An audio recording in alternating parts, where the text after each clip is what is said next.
The very first railway gates belong to the Leningrad Railway Station. This is the oldest station in Moscow and was built in the middle of the 19th century. Now we are standing at the square of the three railway stations. One of them is Yaroslavsky. This is one of the biggest in terms of passenger flow. Every day it provides services for 300 train pairs.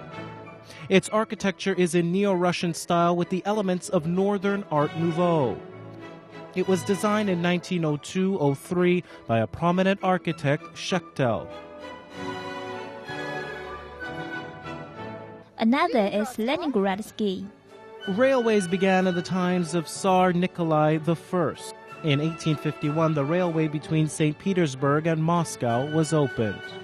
But at that time, the railway station had another name, Nikolaevsky.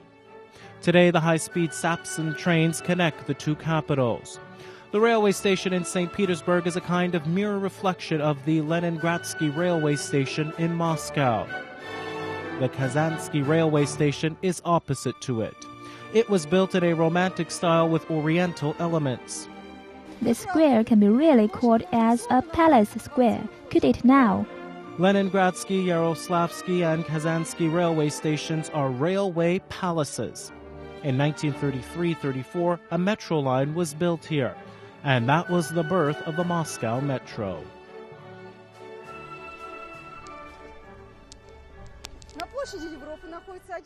This is one of the most interesting Moscow fountains, and it's the only fountain that decorates one of the 9 railway stations. And this is neoclassical Kievsky railway station with empire-style elements. The modern building was built in 1918, marking the 100th anniversary of the Borodino battle. And right here begins the very road to Borodino. A huge glass parabola-shaped arch above the platforms was designed by Vladimir Shushkov. The clock at the Kievsky railway station is mechanic.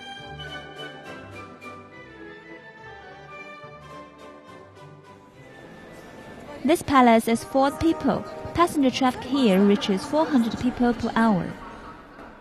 The station's walls tell these stories from the 1812 Great Patriotic War. Battle episodes are also reflected in the sculptures, and the trains here leave for Ukraine. Moscow railway stations continue underground as the same-name metro stations also present palaces, this time of the underground world. Oh, the ceilings, these chandeliers, these frescoes, it has been all made for people. Every day, the capital's guests and its residents are met with a sense of beauty.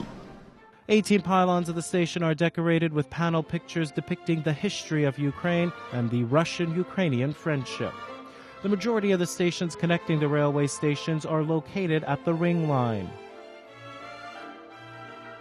The White Palace Hall of Belaruskaya Metro depicts the culture and economy of Belarusia, and it's located near the Belaruskaya railway station.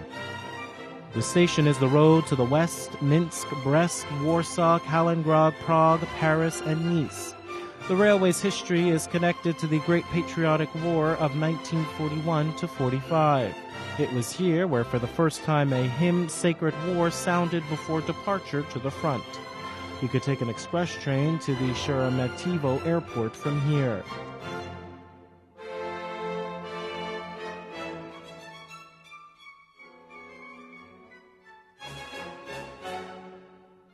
The sixth palace is the Rizhsky railway station.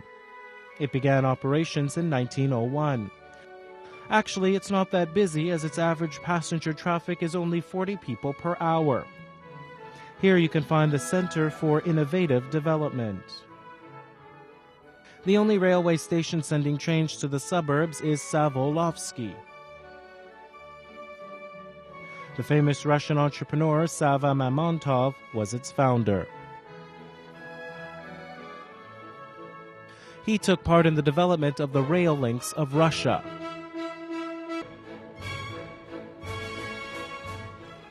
Paveletsky railway station was built in 1900. It connects the capital with central Russia, some Caucasus cities, and the Donbas region. The building is symmetrical with wide windows and vast and comfortable porches. Trains also run to Domodedovo Airport. The last palace is Kurksky Railway Station, and it has nothing in common with a palace. It's actually a modern terminal. Kurksky Railway Station was built in 1896. It provides services for passenger and shuttle trains. The railway station connects Moscow with the regions of the north, the Urals, Siberia, and the Far East, and also the capitals of China, Mongolia, and the Democratic People's Republic of Korea. The world's longest railway from Moscow to Vladivostok starts here. Its length is 9,301 kilometers.